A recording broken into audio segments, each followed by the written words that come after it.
সম্প্রতি চীন বাংলাদেশের বিষয়ে এমন এক ঘোষণা দিয়েছে যা সত্যি দক্ষিণ এশিয়ার রাজনীতিতে বড় মাইলফলক। চীন সরাসরি ঘোষণা দিয়েছে তারা বৈশ্বিক বা আঞ্চলিক যে কোনো শক্তির অনাকাঙ্ক্ষিত হস্তক্ষেপ থেকে বাংলাদেশের সার্বভৌমত্ব রক্ষায় সমর্থন দেবে। তাই অনেকের মনেই প্রশ্ন, চীন কেন বাংলাদেশের পাশে এতটা দৃঢ়ভাবে দাঁড়াতে চাইছে? 5 আগস্ট রাজনৈতিক পট পরিবর্তনের পর কি এখন ধীরে ধীরে বেইজিং এর অন্যতম গুরুত্বপূর্ণ কৌশলগত অংশীদারে পরিণত হচ্ছে বাংলাদেশ? এদিকে এক দশকের অপেক্ষার পর অবশেষে শুরু হতে যাচ্ছে বাংলাদেশ চীন সম্পর্কের সবচেয়ে বড় অর্থনৈতিক প্রকল্পগুলোর একটি, Chinese economic and industrial zone বা সিইআইজেড এর অবকাঠামো উন্নয়ন কাজ। দীর্ঘ প্রায় 10 বছর ধরে নানা প্রশাসনিক ও নীতিগত জটিলতায় আটকে থাকা এই প্রকল্প অবশেষে বাস্তবায়নের পথে। 2016 সালে চীনের প্রেসিডেন্ট শি জিনপিং বাংলাদেশে সফরের সময় দুই দেশের মধ্যে এই অর্থনৈতিক অঞ্চল প্রতিষ্ঠার বিষয়ে সমঝোতা স্মারক স্বাক্ষর হয়েছিল, কিন্তু এরপর নানা কারণে প্রকল্পটি এগোয়নি। অবশেষে চলতি বছরের 16ই জুন একনেকের বৈঠকে প্রকল্পটি অনুমোদন পায়, আর এখন সেই প্রকল্পের আনুষ্ঠানিক উন্নয়ন কাজের উদ্বোধন হতে যাচ্ছে।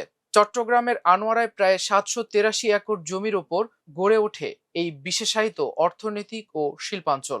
পুরো প্রকল্প বাস্তবায়নে ব্যয় ধরা হয়েছে 4,189,46 টাকা।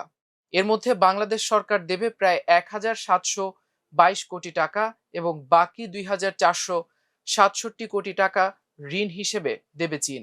ডিসেম্বরের মধ্যে প্রকল্পের কাজ শেষ হওয়ার কথা রয়েছে। এই শিল্পাঞ্চলে শুধু কয়েকটি কারখানায় নির্মাণ হবে না, গড়ে তোলা হবে আন্তর্জাতিক মানের একটি পূর্ণাঙ্গ শিল্প অবকাঠামো। নির্মাণ করা হবে আধুনিক সড়ক, বহুমুখী জেটি, গ্যাস ও বিদ্যুৎ সংযোগ, পানি সংরক্ষণাগার, সেন্ট্রাল ইকুইপমেন্ট ট্রিটমেন্ট প্লান্ট, বর্জ্য ব্যবস্থাপনা সিস্টেম এবং আধুনিক শিল্প পরিচালনার জন্য প্রয়োজনীয় সব ধরনের অবকাঠামো। প্রকল্পের আওতায় থাকছে প্রায় 1,235 মিটার দীর্ঘ জেটি লিঙ্ক সড়ক, 1,181 মিটার প্রধান সড়ক, 20,304 ঘনমিটার ধারণ ক্ষমতার পানি সংরক্ষণাগার, গ্যাস ট্রান্সমিশন লাইন, 25 MLD সক্ষমতার central effluent treatment plant, 20,000 ton ধারণ সক্ষমতার বহুমুখী জেটি, 60 টন দৈনিক সক্ষমতার কঠিন বর্জ্য সংগ্রহ কেন্দ্র, প্রায় 12 মিটার সীমানা দেয়াল এবং দুটি 33/11 কেবি সাবস্টেশন।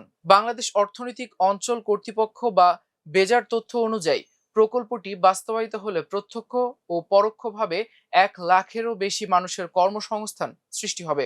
একই সঙ্গে অন্তত $50 কোটি বিদেশি বিনিয়োগ আকৃষ্ট করার সম্ভাবনা রয়েছে। তবে এই প্রকল্পের সবচেয়ে বড় গুরুত্বপূর্ণ বিষয় হলো কর্মসংস্থান নয়, এর চেয়ে বড় ধরনের কৌশলগত ও অর্থনৈতিক তাৎপর্য। কারণ শিল্পাঞ্চলটি হবে কর্ণফুলী নদীর দক্ষিণ তীরে। কর্ণফুলী টানেল পার হলেই ফলে বহুল আলোচিত বঙ্গবন্ধু শেখ মুজিবুর রহমানের টানেলের ব্যবহার উল্লেখযোগ্যভাবে বাড়বে। একই সঙ্গে চট্টগ্রামের বন্দর, শাহ আমানত শাহ আন্তর্জাতিক বিমানবন্দর এবং মহাসড়কের সঙ্গে সরাসরি সংযোগ থাকায় এটি দেশের সবচেয়ে সুবিধাজনক শিল্পাঞ্চলগুলোর একটিতে পরিণত হতে পারে। Chittagong chamber of commerce and ইন্ডাস্ট্রির সভাপতি আমিরুল হকও এই প্রকল্পকে একটি বিরাট সূচনা হিসেবে উল্লেখ করেছেন। তার মতে এই শিল্পাঞ্চল বাস্তবায়িত হলে কর্ণফুলী টানেলের প্রকৃত অর্থনৈতিক সম্ভাবনা বাস্তবে রূপ পাবে। তবে তিনি সতর্ক করে বলেছেন, বিদেশি বিনিয়োগ ধরে রাখতে হলে আমলাতান্ত্রিক জটিলতা কমাতে হবে, কাস্টম সেবা সহজ করতে হবে, পাশাপাশি নিরবিচ্ছিন্ন গ্যাস, বিদ্যুৎ, পানি ও বিনিয়োগ বান্ধব আইন শৃঙ্খলা নিশ্চিত করতে হবে।